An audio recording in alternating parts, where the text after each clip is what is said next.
Hi guys! Welcome back to my channel. Today, finally, I finished my propagation wall station. And please watch this until the end because I will be showing you the process step by step on how I did this. And also, I will be including different types of propagation methods that you might be interested on if you don't want to try a water propagation. So let's go and start.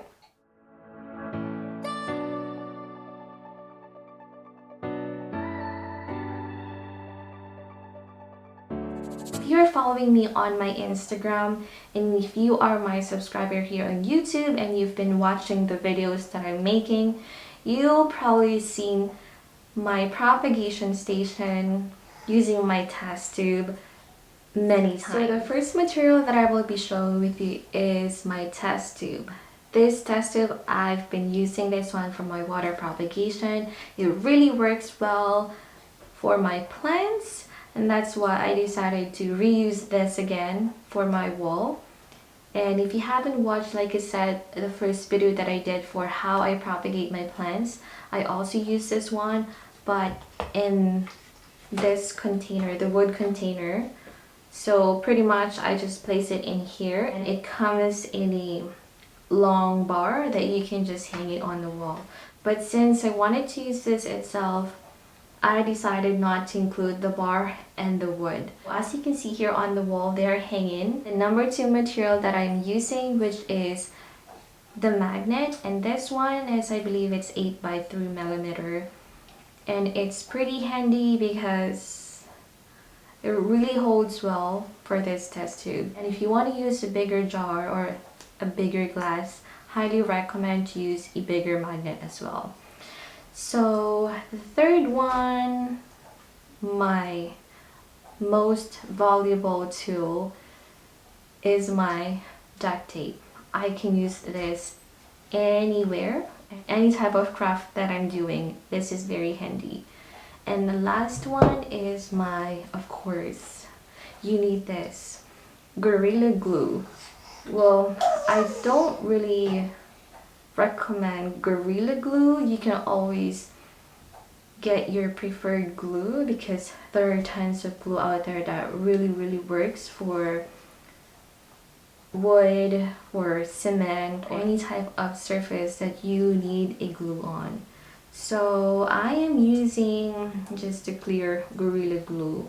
This one, mind you guys, I use this 24 hours just to have a good, kind of pressure on the wall and on the magnet. So I use the magnet with this one and I let it dry 24 hours because if you put it on the wall right away, it will not stick. So let's talk about how I did this process. First, I used my glass test tube, and second, I have my magnet. There are 4 magnets in here, 2 inside and 2 outside.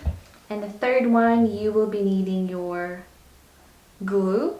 So pretty much what you have to do, you have to put the magnet first inside. You don't have to put any glue inside. You just have to put the glue outside. Make sure north to north or south to south pole. If you're using the magnet, you will repel to each other. So you will have to put the glue in here, and then since I have the magnet inside, I hope you can see that, I am going to stick it like this, and I'm gonna leave it for 24 hours so that the glue will stick very well on the glass. I have one here I wanted to show you. This is the finished product. So as you can tell, even if I remove the glass, even if I remove the magnet inside, this will not going to come off anymore because it's glued already. You guys can see that? You don't really need the magnet inside unless you wanted to hold the magnet properly. Then just leave it in here. Don't worry about the water. It's not going to take it. Oh, sorry. It's not going to wash it away or slip it or anywhere. So just leave it like this And then you will be attaching this test tube on the wall with 2 magnets again. So pretty much what I've used for 1 test tube, I've used 6 magnets. So I left about an inch, but if you wanted to have it more down like this one, you can also do that just to have a good balance for your test tube. But this one is pretty good. Like, I don't have any worries about this. If you guys are hearing, that's my daughter. She's beside me. So the last step that you need to do is get your duct tape and get probably just an inch size for this one, or something that will hold the magnet. Just have to cut it. I'm not even cutting it right. Just like this. So what you need to do is put the magnet and attach them back and front like this. So this is going to be facing the wall. This is sticky part, and then this gray part, it will be attaching on the glass. There you go. So once you have your duct tape attached to the glass like this, you can put the glue in here and then stick it on the wall. So pretty much what you're doing is you're sticking the sticky part with the glue on and leave it for 24 hours. Or if you want, you can leave it 48 hours for the best result. It really stick really well. That's why I highly prefer to use the Gorilla Glue because it really holds well. So let's go on the wall and I'll show you how I did this one. So I hope you guys can see that this is what I'm talking closely. So this is the front of the duct tape, and then you also have a magnet on a sticky part. So what you need to do, you can put your glue in here and then place it wherever spot you wanted to put your test tube, and then just leave it like that for about 24 hours and it will stick like this one over here. So that's going to be how it looks. I hope you can see it clearly. I don't have a good lighting in here. So after the finish, you just have to attach it like that, and that's how it looks. So just to have a clearer view of my test tube propagation wall, I turned off the light. So that's how it looks. I wanted to put more, but I couldn't find a good size or the same size of these test tubes that I'm using. So for now, I am propagating my Abel, my Syngonium Abel that is reverted, and my Begonia maculata wittii or witty, and that's how it looks, guys. So like I said, pretty much, I hope you can see the roots. Well, that's the steps on how I did my wall propagation, you guys.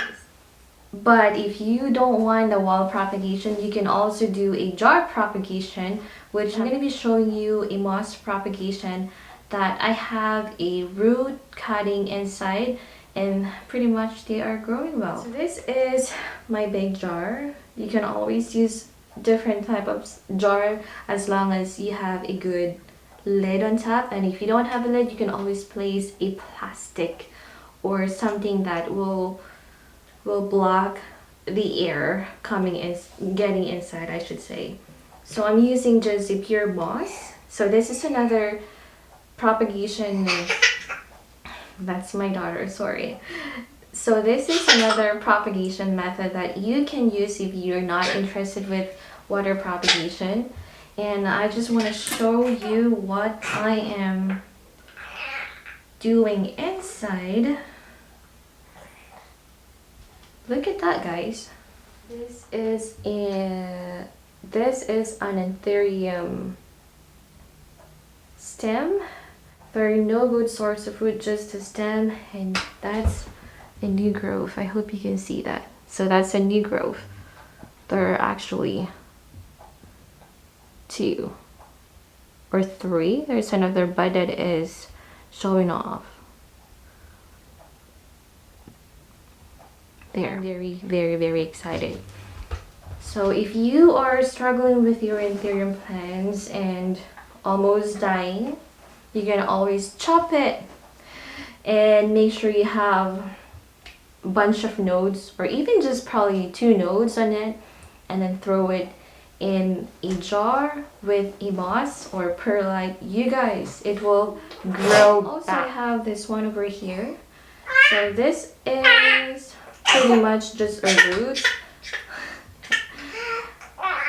Sorry, I'm distracted with my baby. And this one is just a tiny stem in here, but you guys, that's a new growth. This plant here is my Cercestis mirabilis, which, you know, I'm still hoping that it will give me good leaves. It maybe will take some time to grow, but you guys, I'm very happy that it's still growing at least. So another one that I can show it to you, if you have a type of vining plants, you can always use a glass. I've been reusing this jar like forever now. I have a lot of things going on in here. I have a moss, I have my I have my cocoa core or cocoa peat inside mixed with perlite. So pretty much I'm not really opening this jar. This is my string of hearts that I propagated and then throw it in here. And you guys, it's growing well. So that's how it looks inside. I know. Pretty much that's all the propagation methods I am using. You can always do cocoa peat itself without anything and just place it in the jar. If you have a philodendron that don't have any roots at all, throw it in the jar, place a cocoa peat, and then put a lid on top. You guys, it will give you a lot of roots compared to sphagnum moss and perlite. That's what I noticed to my philodendron El Choco, but unfortunately I lost it because of the thrips. And also use the perlite propagation. Just make sure to dilute a little bit of water on it. You don't have to put a lot of water. Please always place a lid just to get a good humidity inside of the jar. So that's pretty much what I did for my wall propagation, guys. I know a lot of beginners have a lot of worries when it comes to acclimating plants or how to grow their plants. This propagation methods, you can always try this one, especially winter time. If you are struggling with the plant or with a plant, you can always try water propagation, moss propagation, or perlite, or even cocoa peat propagation. For anthurium, mostly I highly suggest do the moss propagation. You can also do water propagation with that because it will give you a lot of roots. But for the philodendron plants, you can use a cocoa peat because that's where, you know, that's how they thrive the most. That's what's my experience. But I'm sure you guys have a lot of experiences when it comes to propagation methods. That's all what I did for my propagation wall. And like I said, if you are struggling with plants and you don't know what to do, even if it's just a basic plants, you guys can throw it in the water. And anthurium plants, like I said, use moss and perlite. They thrive well in there. But if you wanted to, you know, use your soil in the future, you can try to do your mixing as long as it has good aeration on it.